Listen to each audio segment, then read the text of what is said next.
What's up, Tradians? This is Janelle from the Technovator, and we are here at the Mini Forest, the Visit Your Campus, to interview students, student athletes, and participants for the second day of our Pahampang 2024. Let's go! My name is Rika Ann Timario. Okay, you're a student athlete and a participant in this competition. Yes. What are you joining? I'm joining Karate Do, but I'm a varsity of Taekwondo here in Asia. Since you're from Seya College, anong nabatyagan mo sigong you are representing your college? Bali, una, medyo na discourage ako kaya ang number of players is very kulang. Pero kung makita ko man ang ilang performance sa practice, sa preparation sila, makita ko man nga may inubat ang Seya, especially sa combative. And do you think you will win this competition? Of course, I'm confident. Siyempre, kailangan confident tayo dyan. 100% bigay ang lahat. I'm Janelle Umadhay from Seya, BSA 1A. Ariane de la Cruz from Seya, BSA 1A also. So how are you feeling today nga first time nyo mag-participate for Pahampang ISATU?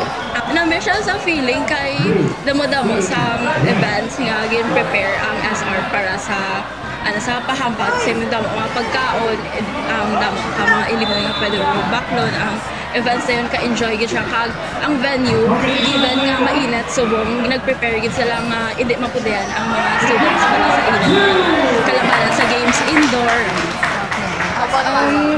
Yesterday kay first gid nga opening gid nakibot lang gid kagawa na same time na so nga damo-damo despite sang init damo-damo nga students bala nga nag-attend, and also during the parade na witness so personally ang spirit bala kag ang grabe gid ang excitement especially from the Seya kay may mga drums pa to galing na ang kapon, and also the cheers and the chants kang kapon is very lively gid sa Ako si Madonna Grace from BITFT 4A.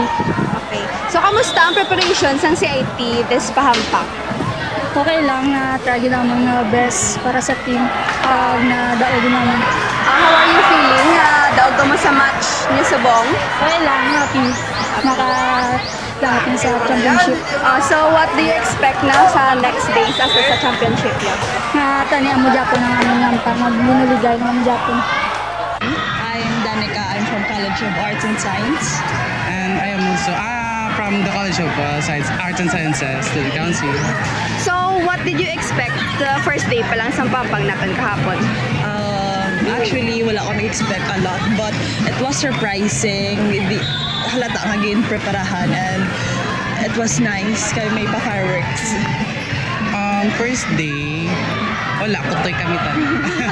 Since part kang council, then nag-prepare kami a lot for this nga ma-represent ang mga college. Then ang i-expect ko na bongga siya, and waay man na kag-expectation. So, since you're a student athlete, diba? Hindi man, okay. Since you're a student from CAS, how are your preparations? How was your college during your preparations? Since na-move man ang Pahampang, then do damot time na mag-prepare. So, do everyday practice ang mga players naman. Especially ang amon nga cheer dance. Since